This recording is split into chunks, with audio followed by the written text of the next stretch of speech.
All right, so let's jump right into this ChatGPT outage that's causing a stir online. It's amazing how many people are talking about this. Yeah, it's everywhere. From the Times Now article and that Mirror Online piece Yeah. to this crazy Reddit thread. I think a lot of people are realizing how much they rely on AI for their daily routines now. Yeah, for sure. It's For- like we've all experienced a website going down, but this feels different somehow. It is different. It's disruptive. I mean, people use ChatGPT for work, and suddenly their productivity has screeched to a halt. Right, right. And for some people, it's more than that.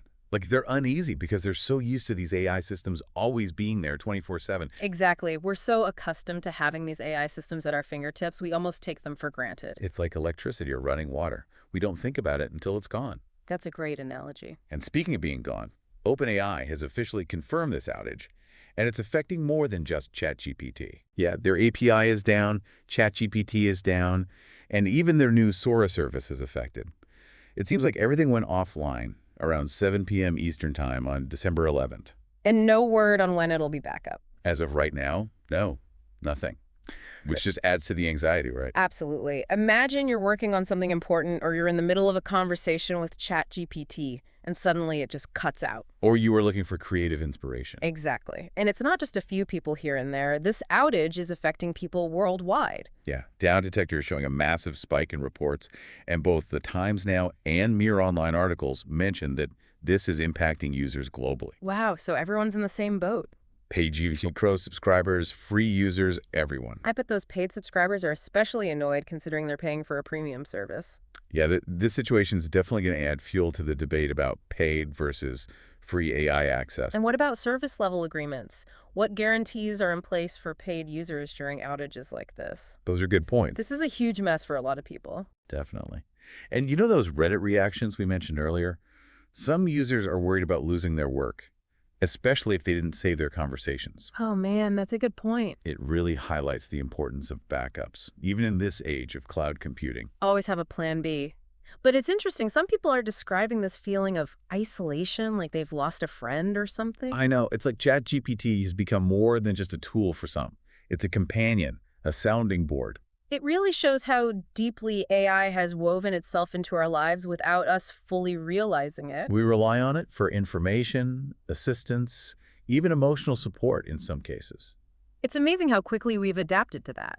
The Times Now article goes into some of the technical details about the problems users are facing. Oh, what are they saying? Well, there were reports of access denied errors even after people successfully log in. Really? Yeah, and delayed connect errors, which suggests there might be communication breakdowns between OpenAI systems. It sounds like more than just a website issue. Right, it's probably a more complex problem with their servers or their API. This isn't just a refresh the page and it'll magically start working again kind of thing. I wonder why OpenAI hasn't provided more clarity about the cause of all this. I don't know. That lack of information probably isn't helping the anxiety and speculation. Absolutely.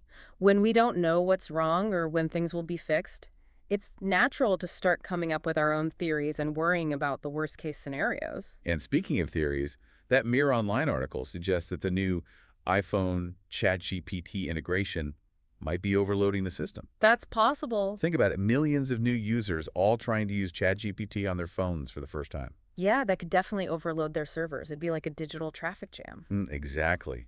And even if that's not the direct cause, it could have been the final straw that broke the camel's back, so to speak. I see what you mean. A tipping point that triggered other issues. Okay, so we've got frustrated users, technical issues, and lots of uncertainty. But where do we go from here? What are the big picture implications of this outage? That's what we'll be unpacking when we come back, so stay tuned. Welcome back. So we've talked about the technical issues and the global impact of this ChatGPT outage. But I think there's another layer to this whole thing that we need to explore. Yeah, I agree. The human element. Exactly. How are people reacting to this sudden loss of access to their AI companion?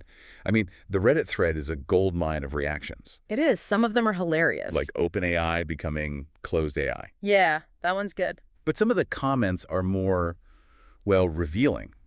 It seems like ChatGPT has become more than just a productivity tool for some people. Oh yeah, for sure. It's a creative outlet, a sounding board, even a source of comfort for some. And now they're feeling lost without it. It makes you wonder, have we become too reliant on these AI systems? That's a big question. But first, let's talk about those alternative AI platforms that some Reddit users are mentioning.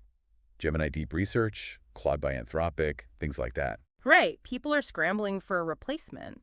Do you think this outage could actually benefit those other platforms in the long run? Like a surge in popularity because of ChatGPT's downtime? It's possible it could shake things up in the AI market. More competition, more options for users. Exactly. But it also raises some ethical questions. Like what? Well, if these powerful AI tools are mostly subscription-based, could it create a digital divide? Oh, I see what you mean. Those who can afford it have access to the best AI, while others are left behind. Right. And then there's the whole issue of control. This outage highlights how little control we have over these systems and our data. Yeah, it's a bit unnerving, isn't it?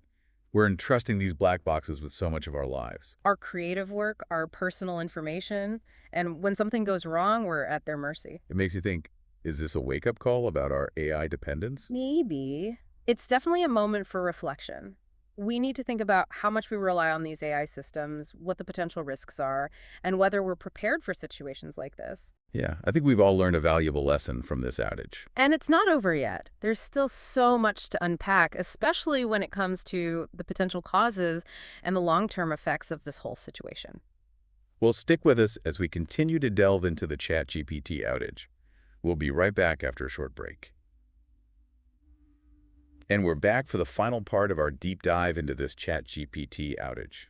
It's really made me think about how quickly we've come to rely on AI. It is pretty amazing. It's like we've seamlessly integrated these tools into our lives, but then something like this happens and it exposes the cracks in that foundation. Yeah, it's a wake-up call.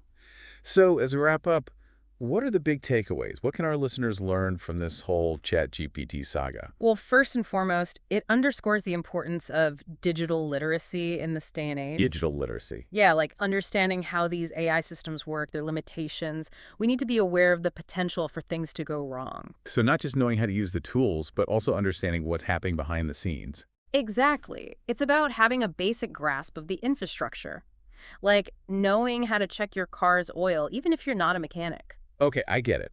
But what can people do practically to be more prepared for situations like this in the future? Don't put all your eggs in one basket. Explore other AI tools out there. Familiarize yourself with them. Right, so if one system goes down, you've got options. Precisely. And always back up your work. Oh yeah, we've heard from so many people who are worried about losing their ChatGPT conversations. Exactly. Don't rely solely on the cloud. Have local backups. Use multiple storage options. Good advice. And of course, let's not forget about critical thinking. Just because an AI generates something doesn't mean it's accurate or unbiased. Absolutely. Always evaluate the information, check for biases, apply your own judgment. Remember, you're in control. These are all great practical tips. But this whole situation raises a bigger question, doesn't it?